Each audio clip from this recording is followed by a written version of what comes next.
জাতিসংঘ শান্তিরক্ষী বাহিনীতে বাংলাদেশ সেনাবাহিনীর সৈন্য পাঠানো নিয়ে জার্মান ভিত্তিক গণমাধ্যম ডয়েচে বেল তথ্যচিত্র প্রকাশ করেছে সম্প্রতি, যেখানে শান্তিরক্ষী মিশনে বাংলাদেশ সেনাবাহিনীর সদস্য মোতায়েন নিয়ে উদ্দেশ্যমূলক প্রশ্ন তোলা হয়। এরপর এ নিয়ে একটি প্রতিবাদ লিপি দিয়েছে সেনা সদর।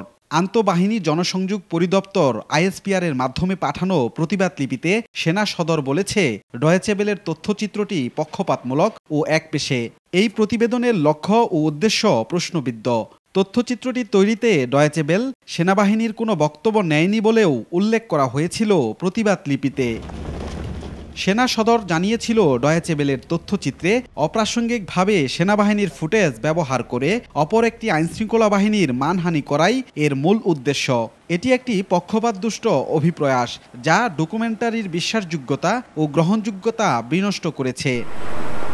বাংলাদেশ সেনাবাহিনী শান্তিরক্ষী নির্বাচনের ক্ষেত্রে জাতিসংঘের কঠোর নির্বাচন এবং যাচাইকরণ প্রক্রিয়া অনুসরণ করে সবচেয়ে যোগ্য ও দক্ষ সদস্যদের মোতায়েন নিশ্চিত করে।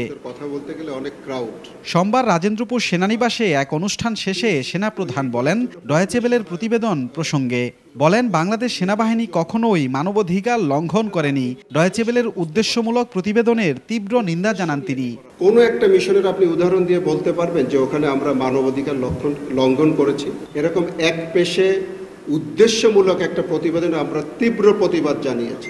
একটা উদ্দেশ্য নিয়ে এটা করা হচ্ছে, সেই উদ্দেশ্যটা কি আমরা সবাই বুঝতে পারছি। জেনারেল এসএম শফিউদ্দিন আহমেদ বলেন, সর্বোচ্চ দেশপ্রেম ও পেশাদারিত্ব নিয়ে জাতিসংঘ পরিমণ্ডলে বাংলাদেশ সেনাবাহিনী বাংলাদেশ যেভাবে দায়িত্ব পালন করে আসছে সেভাবে কাজ করে সকল ষড়যন্ত্রের সঠিক জবাব দেওয়া হবে।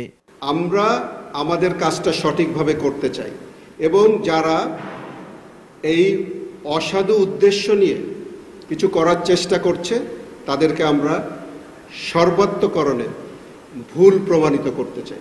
জাতিসংঘ শান্তিরক্ষা মিশনে দায়িত্ব পালন করতে গিয়ে এখন পর্যন্ত 131 জন বীর সেনানী সর্বোচ্চ আত্মত্যাগ করেছেন এবং 139 জন আহত হয়েছেন। সেনা সদরের তথ্য অনুযায়ী আরও বলছে, বাংলাদেশ সেনাবাহিনীর শান্তিরক্ষীরা কোনো ধরনের মানবাধিকার লঙ্ঘনের অভিযোগ মুক্ত, যা একটি দৃষ্টান্তমূলক অর্জন। রাজিবুল হাসান, সময় সংবাদ, গাজীপুর।